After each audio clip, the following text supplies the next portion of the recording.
هەر کاتێک شەڕ و پێکدادان لە نێوان هێزەکانی ئەفغانستان و تالیبان ڕووبدات، زۆرێک لە خەڵکی سیڤیل کە لەناو شەڕەکەدا گەمارۆدراون بە ناچاری لە ماڵەکانیان هەڵدێن. پێنج خێزانی لەو جۆرە ئەم ماڵە بچووکیان کردوتە پەناگا، لە نێویاندا 3 بێڕۆژن و منداڵێکی زۆری بێباوک هەن کە شوێنی تریان نییە و بژارەی چوونە قوتابخانەشیان نییە. ئەم ژنە هاوسەر و 3 کوڕی کوژاون بە دەنگی ئەمریکای ڕاگەیان کوڕەزاکانی لە ڕێگەی کۆکردنەوەی خۆڵوخاشاک لە زبڵدان لە کابوڵ ئەیانژێنن. سەری ئەو منداڵە بچووکانە بکە شت لە زبڵدان کۆ دەکەنەوە. ئایا ئەوە کارێکە بۆ منداڵی بچووک؟ سەرۆکی ئەفغانی ئیستا و ڕابردوو یان بزوتنەوەی تالیبان چیان بۆ کردوین؟ کچەکانیان بێوە خستین. ئەوە چەند مانگێکە لێرە ئاوارەی نە خواردن هەیە نە چێشلێنان، تا ئیستا هەر بە دوی دەرماندا دەگەڕین.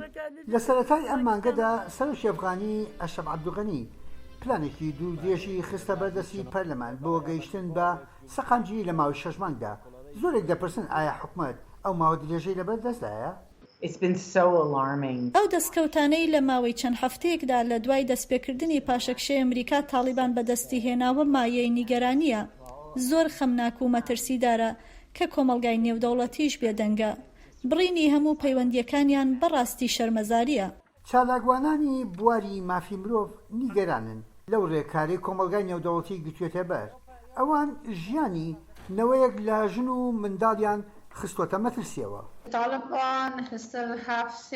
هێشتا تالیبان هەمان هەڵوێست و فەلسەفەی بۆ ژیان هەیە.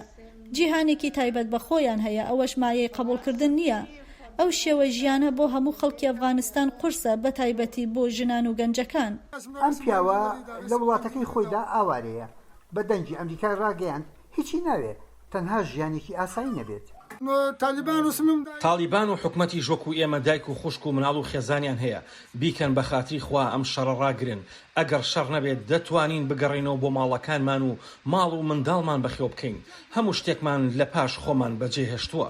ئەفغانیا ئاوارەکان دەڵێن تالیبان مینی زەمینی داناو لە چواردۆری ماڵەکانیان کە لێ هەڵاتون. منداڵەکانیان دەست و قاچان لەدەستداوە. بەشێکن لە ملیۆنان ئەفغانی ئاوارە لە ناو دەرەوەی نیشتیمانەکەیان.